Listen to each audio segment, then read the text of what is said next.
Hello friends. आज से हम एक एक्सेल की न्यू सीरीज स्टार्ट करने जा रहे हैं जिसका नाम है 50 डेज ऑफ एक्सेल।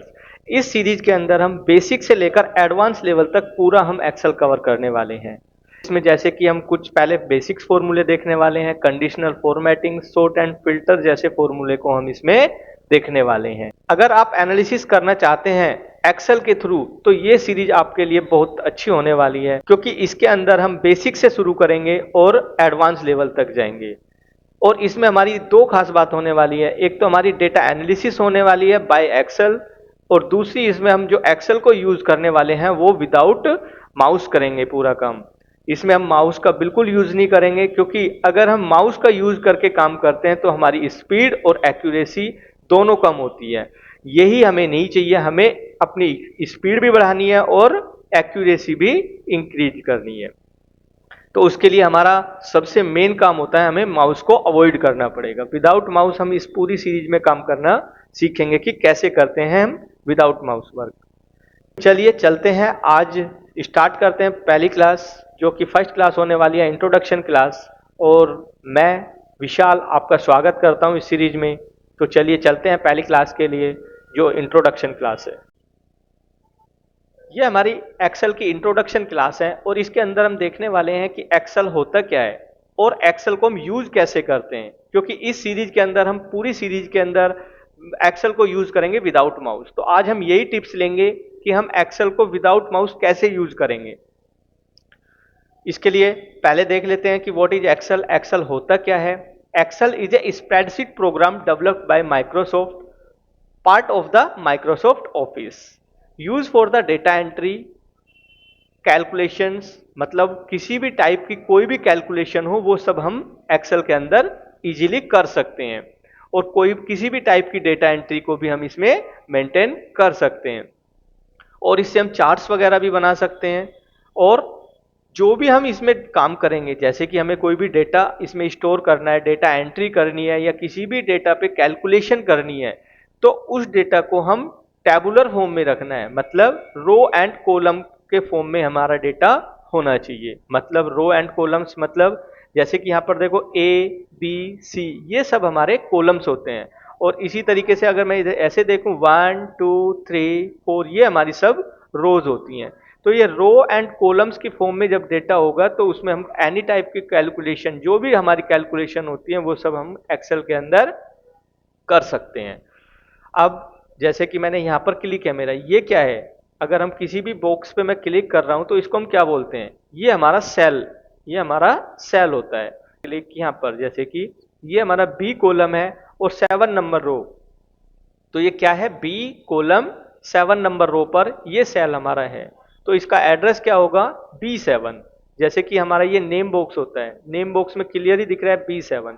मैं जहां भी क्लिक करूंगा तो उसका एड्रेस वहां पर हमें देखने को मिल जाएगा नेम बॉक्स के अंदर।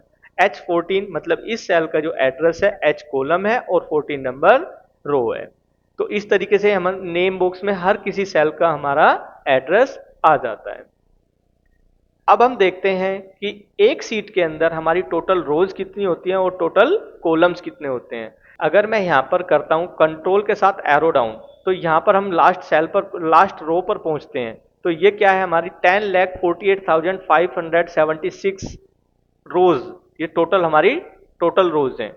अगर मुझे कॉलम्स भी देखने तो मैं यहाँ पर कॉर्नर पे ना क्लिक करूंगा और प्रेस करके रखूंगा तो हमारे नेम बॉक्स में टोटल रोज भी और कॉलम्स भी दोनों शो हो जाती हैं, जैसे कि यहाँ पर हो रही है।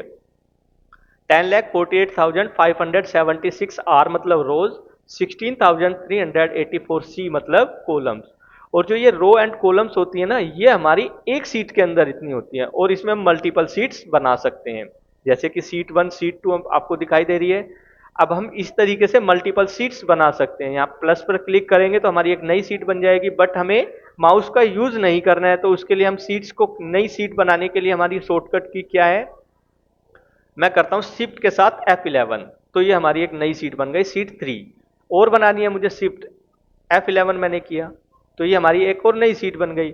अब मुझे सीट पर मूव होना है, सीट 4 पर हूं मैं भी, यहां पर सीट 4 पर हूं, मुझे सीट 1 पर जाना है। तो इसके लिए मैं शॉर्टकट की यूज करूंगा, कंट्रोल पेज डाउन। तो ये मैंने पेज डाउन किया तो ये सीट 3 पर आ गया, सीट 1 पर आ गया। जोन सी भी सीट पर मुझे जाना है मैं इजीली जा सकता हूँ कंट्रोल के साथ पेज डाउन से। अगर मुझे वापस इधर ही जाना है सीट 4 पर, तो मैंने कंट्रोल पेज अप करना है। अप से मैं इधर की साइड मूव होऊंगा और डाउन से मैं इधर की साइड मूव होऊंगा। ये हमारा रिबन होता है। इसको हम विदाउट माउस कैसे कवर करेंगे? जैसे ही मैं ओल्ट प्रेस करता हूं, देखो यहां पर हमारा कुछ अल्फाबेट लिख कर आ गए हैं। अब जैसे मुझे होम के अंदर जाना है तो मैं एच प्रेस करूंगा। एच मैंने प्रेस किया तो यहां पर कुछ न्यूमेरिक की और कुछ अल्फाबेटिक यहां पर लिख कर आ गए हैं। अब जोन से को भी मुझे करना है तो मैं उसको इजीली प्रेस कर सकता हूं। जैसे कि मुझे यहां पर ऑल बॉर्डर करना है, तो ऑल बॉर्डर के लिए मैंने, हमारा यहां पर आता है तो मैंने बी प्रेस किया। बी प्रेस करने के बाद यहां पर आता है ऑल बॉर्डर। ऑल बॉर्डर हमारा ए, ये आ रहा है ना, तो मैंने ए कर दिया। तो जिस सेल पर हमारा सिलेक्ट होगा या जहां पर भी होगा वो ऑल बॉर्डर हो जाएगा। जैसे कि ये यहां पर हो गया है। ऐसे ही मुझे इनका साइज बढ़ाना है या इन पर फॉर्मेटिंग करनी है। जैसे कि मैंने इस पर क्लिक किया, मुझे ये रेड कलर में करना है तो मैं ओल्ट प्रेस करूंगा। ओल्ट करने के बाद ये आया, मैंने एच किया, होम पे चला गया। अब मुझे कलर करना है तो ये फ़ॉन्ट का कलर हमारा ये आता है FC। मैंने किया FC, तो ये हमारा कलर आ गया। अब मैं एरो डाउन से जोन सा भी मुझे कलर लेना है उसको मैं इजीली सिलेक्ट कर सकता हूँ। मैंने रेड कहा, मैंने रेड क्लिक किया, रेड पे गया और एंटर, तो ये हमारा रेड हो गया। इसी तरीके से हम पूरे रिबन्स में जो भी टैब्स हैं सभी को हम ओल्ड से फॉलो कर सकते हैं, जिसको हम आगे धीरे धीरे सबको सीखते रहेंगे।